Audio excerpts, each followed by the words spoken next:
Okay. Most of the times we think conflicts are negative. If there is a conflict, that means it's creating some problem. So we have to eradicate, we have to manage or remove the conflicts. But it's not true. Some conflicts are required. Some conflicts are good conflicts. Some conflicts are bad. So whatever good conflict, we are telling them functional conflict. Whatever the bad conflict, we are telling them dysfunctional conflict, dysfunctional conflict. So take the same example, laptop we are talking. So I was thinking to buy Lenovo. More friend कहला ना Lenovo नहीं Dell. We are having conflict. से Dell कहूच माने किसी कारण थिबो हुए तो से कॉन्फ़िगरेशन ने से पैसा रे भल लैपटॉप आसी पारे. I have to listen. ମୁଁ ତାକୁ ଶୁଣିବାର ଅଛି, ଶିଖିବାର ଅଛି, ବୁଝିବାର ଅଛି. Then we both decide that we can buy the best laptop, either Lenovo or Dell.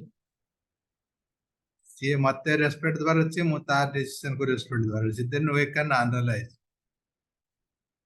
Budget अनुसार आमर केते मेमोरी आसुची, केते को रैम आसुची, को प्रोसेसर आसुची, केते हार्ड डिस्क आसुची, सब देखिके then we can find out.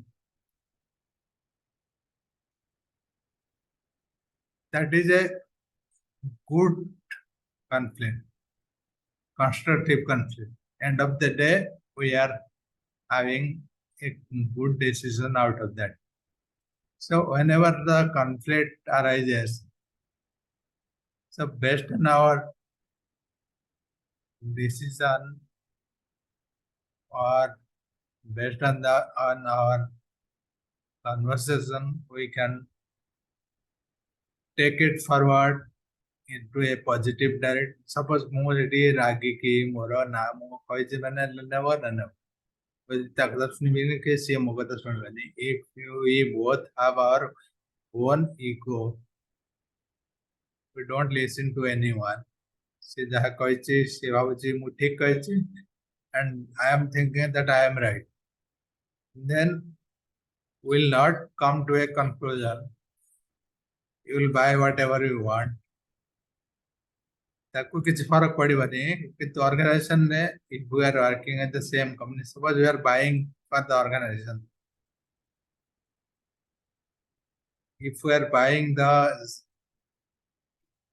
for the company and giving the same money, and whereas you can get the best laptop or something better with the same money, then we have to take the opinion from others.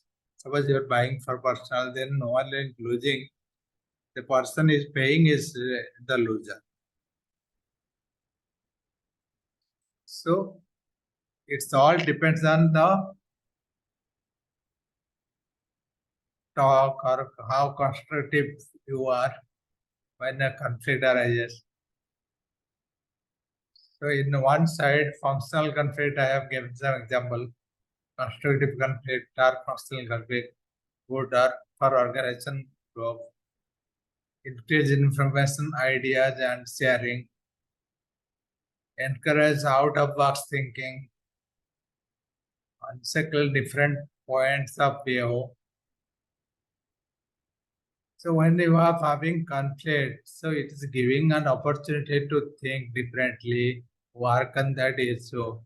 So you will get additional issue or some good point. So that type of conflict are good conflict. Dysfunctional conflict is which is creating more problem, more anxiety, more anger, more stress. There is no decision. There is no thinking out of it. Unnecessarily you are creating confusion. That is dysfunctional conflict. So in this way you can see which is good, which is bad.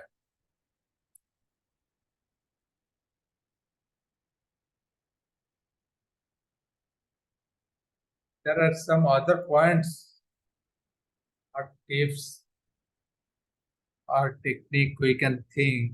We have discussed this earlier, but we can still remember this and make a point while we are discussing or working with the conflict. First thing is, don't get defensive. Suppose you have a conflict. Don't think that you are right always. You have to listen to the other side also. If you are thinking that no, you have decided to buy Lenovo laptop is the best one. What others are saying is also good. You have to listen. So don't get defensive. Avoid a blame game. Don't blame others.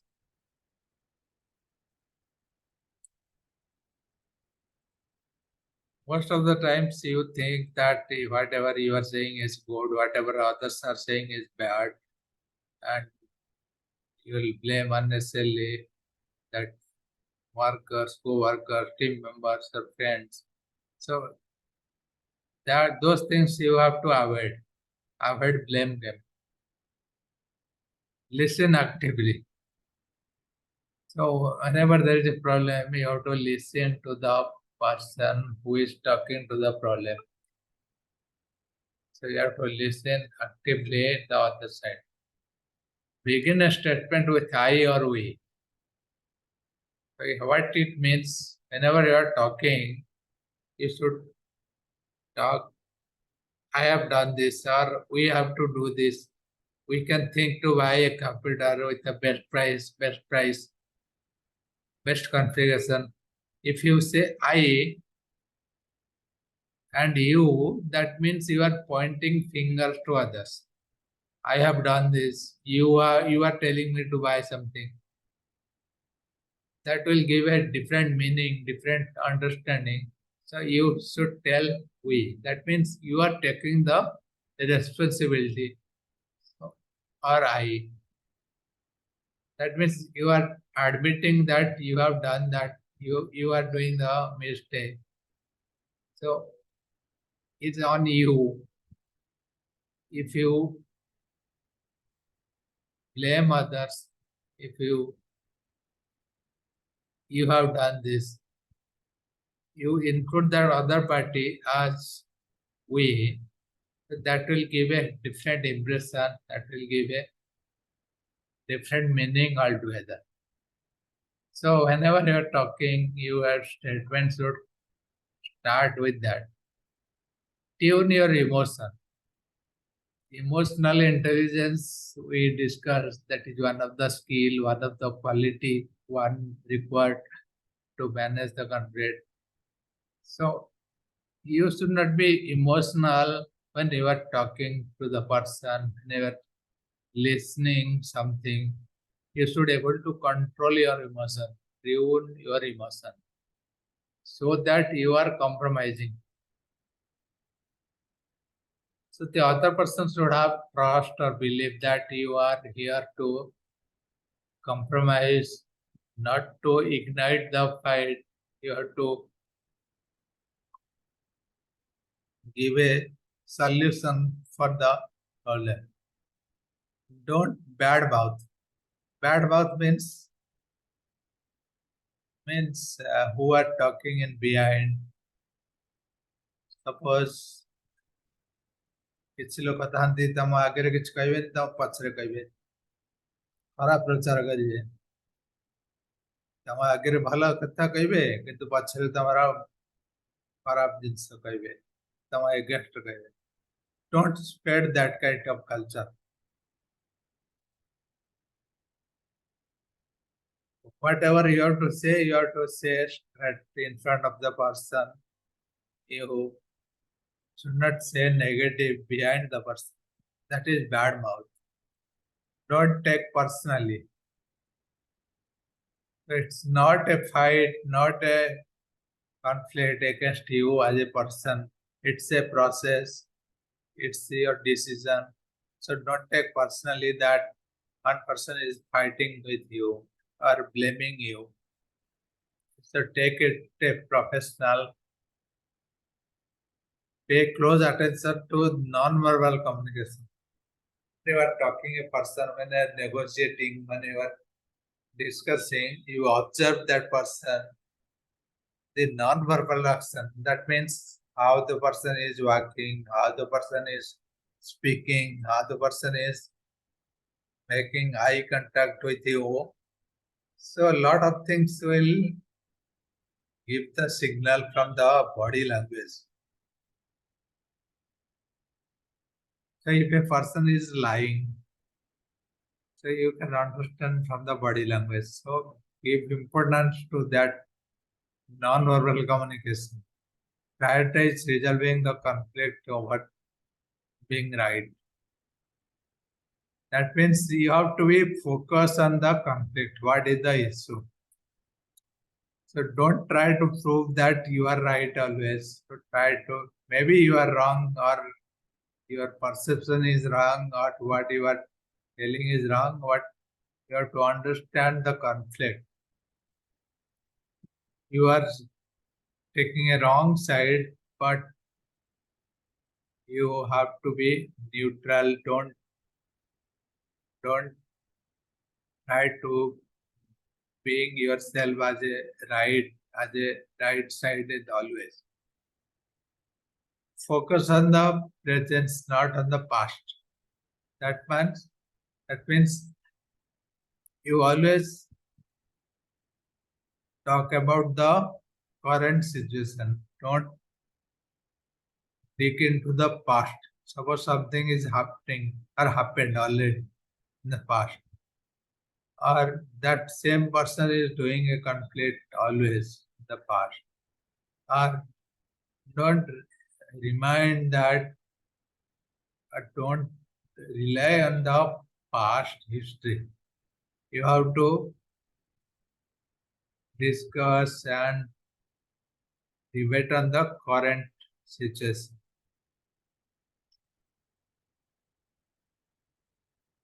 Forget about the past situation. Use humor when possible. This is one important, but whenever you are talking or giving a speech or negotiating, so if appropriate, you have to use humor. So you must have seen all the good communicator, whoever you know, whether in politics or your day-to-day life or your teachers in the schools. Whoever are good communicator, they use humor. Take example of that person who is Lalu Prasad Yadav or Prime Minister Narendra Modi. They are good speaker. They are known as good speaker, and they use humor wherever the appropriate. But you have to take care one thing, whatever the humor you are telling or you are using, that should not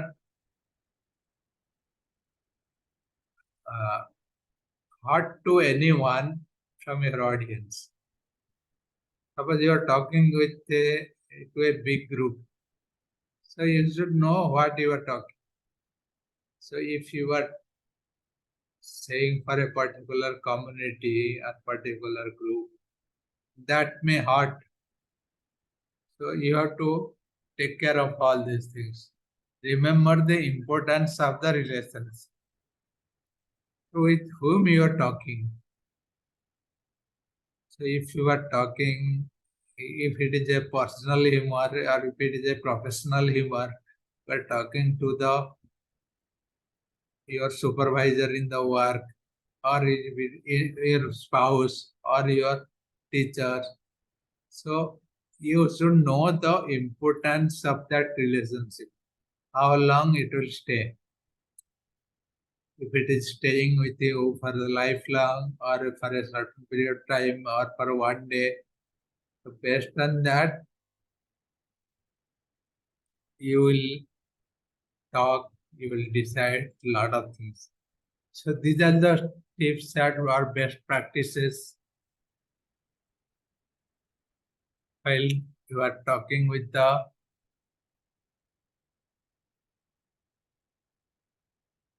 conflicting party, whenever you are talking with one of the party, or you are one of the party, you are negotiating,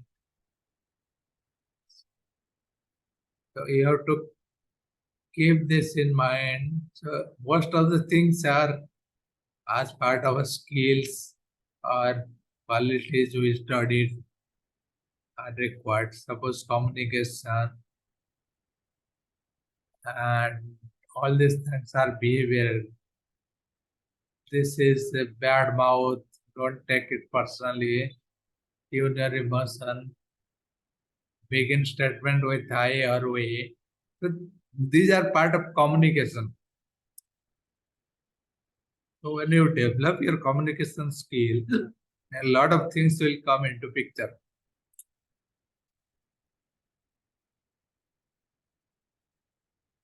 Even when you are observing the body language, non-verbal communication, this is part of communication.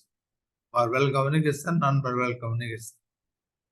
So you are observing the eye contact, body language, the movement, person, how the person is walking, how the person is talking. So based on that, you will decide a lot of things.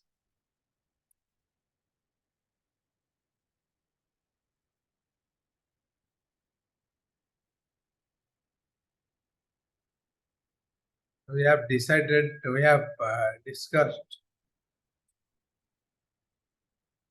the tips, the behavioral things, what you need to focus to manage the conflict, what are the conflict which are positive or good conflict, or what are the conflict which are negative, bad conflict. We understood that. With that, we'll close this chapter and we'll go to the next chapter tomorrow, same time.